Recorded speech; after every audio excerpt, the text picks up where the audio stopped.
క్రీడాకారులు కావాలని కలలు కన్న యువత ఆశలపై గత వైసీపీ ప్రభుత్వం నీళ్లు చల్లింది.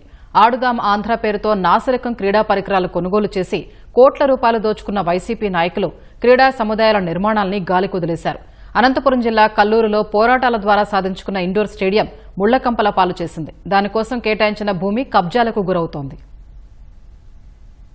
యువతను క్రీడాకారులుగా తీర్చిదిద్దడానికి 2014-19 మధ్య టీడీపీ హయాంలో అనేక చోట్ల ఇండోర్ స్టేడియాల నిర్మాణాలు చేపట్టారు. 2019లో వైసీపీ అధికారంలోకి వచ్చాక ఆ నిర్మాణాలను మధ్యలోనే వదిలేశారు. అనంతపురం జిల్లా గార్లదిన్నె మండలం కల్లూరులో 8 ఏళ్ల క్రితం ప్రారంభమైన ఇండోర్ స్టేడియం నిర్మాణం పిల్లర్ల స్థాయిలోనే నిలిచిపోవడంతో స్థానికులు, యువత తీవ్ర ఆవేదన వ్యక్తం చేస్తున్నారు.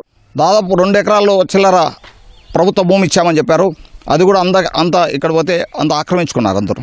ఇది ఎంత నాశనం చేస్తున్నారంటే మా కల్లూరుకి ఒక చరిత్ర ఉంది. కల్లూరులో కూడా ఇప్పుడు ఒక చిన్న అమ్మాయి దాదాపు రాష్ట్ర స్థాయి వరకు వెళ్ళినది. ఇంకొక అమ్మాయి కాలేజీలో ఉన్న అమ్మాయి త్రోబాల్లో స్టేట్ ప్లేయర్ ఉంది. వీళ్ళందరూ కూడా ఎక్కడ ఏం పరిస్థితి లేదు.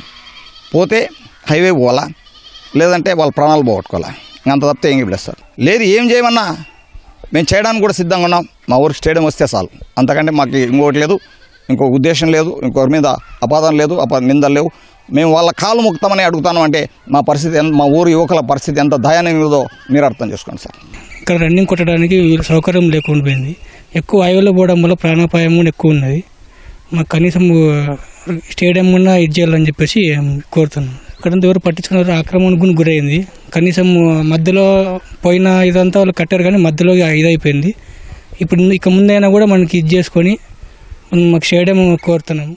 జాతీయ రహదారికి ఆనుకొని ఉండే కల్లూరు గ్రామంలో 20 మందికి పైగా జాతీయ, రాష్ట్ర స్థాయిలో విజయాలు సాధించిన క్రీడాకారులు ఉన్నారు. అక్కడి యువతకు క్రీడా మైదానంతో పాటు ఇండోర్ స్టేడియం కావాలని జంగాల రవి అనే వ్యక్తి 10 ఏళ్ల క్రితం అనంతపురం కలెక్టరేట్ ఎదుట ఆమరణ నిరాహార దీక్ష చేశారు. అప్పటి టీడీపీ ప్రభుత్వం స్పందించి కల్లూరులో స్టేడియం నిర్మాణానికి 2 కోట్లు మంజూరు చేసింది. 40% పనులు కూడా పూర్తి చేసింది. వైసీపీ ప్రభుత్వం పట్టించుకోకపోవడంతో ఏటికేడు ఆక్రమణలకు గురై కుంచించు పోతుంది. పోలీస్, ఎస్ఐ, సైన్యంలో ఉద్యోగాల కోసం సిద్ధమవుతున్న యువత స్టేడియం లేక జాతీయ రహదారిపైకి రన్నింగ్ కు వెళ్లి ప్రాణాలు కోల్పోయిన ఘటనలు అనేకం. సింగనమల ఎమ్మెల్యే బండారు శ్రావణి దృష్టికి ఈ విషయాన్ని తీసుకెళ్లిన కల్లూరు యువత ఇండోర్ స్టేడియాన్ని పూర్తి చేయాలని వినతి పత్రం అందించింది. నేను కానిస్టేబుల్ కి ప్రిపేర్ అవుతున్నాను. వ్యాయామాలు చేసుకోవడానికి ఇబ్బందికరంగా ఉంది. వెళ్తే హైవే కానీ, నేషనల్ 44 హైవే కానీ, లేదంటే అక్కడ చిన్న ప్లేసుల్లో కానీ వ్యాయామాలు చేసుకోవాలి, రన్నింగ్ కొట్టుకోవాల్సి వస్తుంది. కల్లూరులో దాదాపు 5,000 మంది పైన ఉన్నాం సార్. మాకు మాత్రం 8 ఏళ్ళు అవుతుంది సార్ ఇది రెడీ చేయబట్టి. 8 సంవత్సరాల నుంచి ఎవరు కూడా ఇంతవరకు పట్టించుకున్న నాదుడు ఎవరు లేరు. మా యూత్ అంతా అంటే బాగా కొంచెం స్టూడెంట్స్ ఎక్కువ. బయటికి ఏమన్నా రన్నింగ్కి పోవాలంటే బయటికి పోవాలంటే చాలా ఇబ్బంది కలిగి ఉన్నాయి. చాలా ఇబ్బంది పడుతున్నాము. కానీ మమ్మల్ని ఎవరు కూడా పట్టించుకోవడం లేదు. ఇప్పుడు ఎమ్మెల్యేకి ఇచ్చినాం సార్, ఇప్పుడు ఆమె పట్టించుకుంటుంది మేము అనుకుంటున్నాము. ఆమె కూడా యూతే, మాకు కూడా మంచి పని చేయాలని కోరుకుంటున్నాం సార్. పట్టించుకోవడానికి గ్యారంటీ ఉంది సార్. యువతను జాతీయ, అంతర్జాతీయ స్థాయి క్రీడాకారులుగా తీర్చిదిద్దే అవకాశం ఉన్న ఇండోర్ స్టేడియం 8 ఏళ్ల క్రితం పిల్లర్ల స్థాయిలోనే నిలిచిపోయిన ఈ నిర్మాణం ప్రస్తుతం మేకల దొడ్డిగా మారిన పరిస్థితి ఉంది.